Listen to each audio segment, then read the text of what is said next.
question All right, I'm ready. where were you born and educated? I was born in Phoenix. I'm a native. I went to school in Ahwatukee growing up, and then I went to college in Chicago. My major was marketing. How did you become passionate and involved in design? I have always wanted to I've always wanted to work for myself, and I've always wanted to go into some sort of creative field. I've had every hobby anyone has ever had in their life. And I had a bunch of Etsy stores and little side projects forever. And flowers was just the thing that stuck. A lot of times when I would transition from doing something as a hobby to making money off of it, I hated it. I was like, this is not fun anymore. I don't want to do this. Yeah. But I didn't feel that way about flowers. So I think that's where the passion maintained more than anything. Yeah. What are your core design values? Our biggest one is actually functionality. Okay. So we try to keep that at the center of everything we do. I don't push sales of things that I don't believe actually add value for people. So functionality is probably our biggest core value.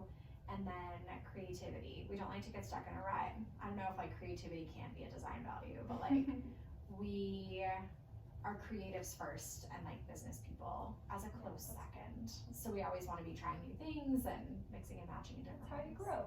Correct. Definitely. Next question is, what is your design process?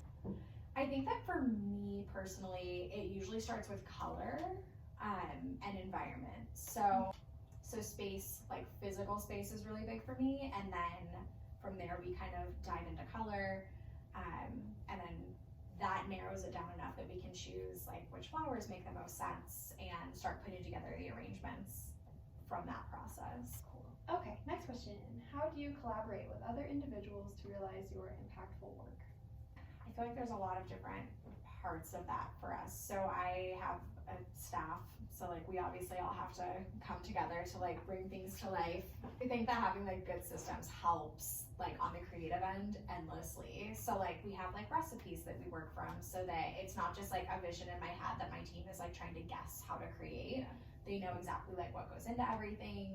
All right, next question is, where is design going? That's also another really That is a hard question. Floral design right now is shifting more towards sustainability. You'll see a lot of people who are trying to use, we call them mechanics, but instead of using floral foam, people are trying to find reusable structures that we can create things in, plants that are more sustainable. Even using dried product, we can reuse that. And so that's weirdly a more sustainable option than fresh flowers in a lot of cases.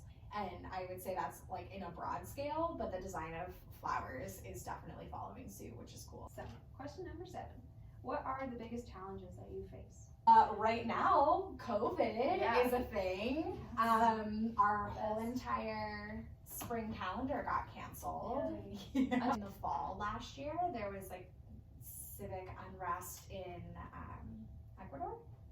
Oh, right. They grow a lot of the flowers. Okay. So there were huge shortages of roses and certain colors of certain things.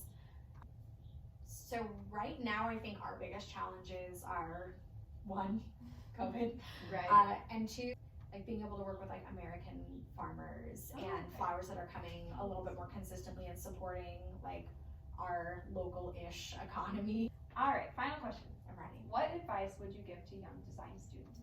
When I was in college, all my teachers were you're gonna get out of school, you're gonna get a great job, and you're gonna immediately hit the ground running. And I wish that I had understood that that's not necessarily how it goes. I quit my day job and started this company when I was 22 or 23, and even being my own boss so young, there was a huge learning curve.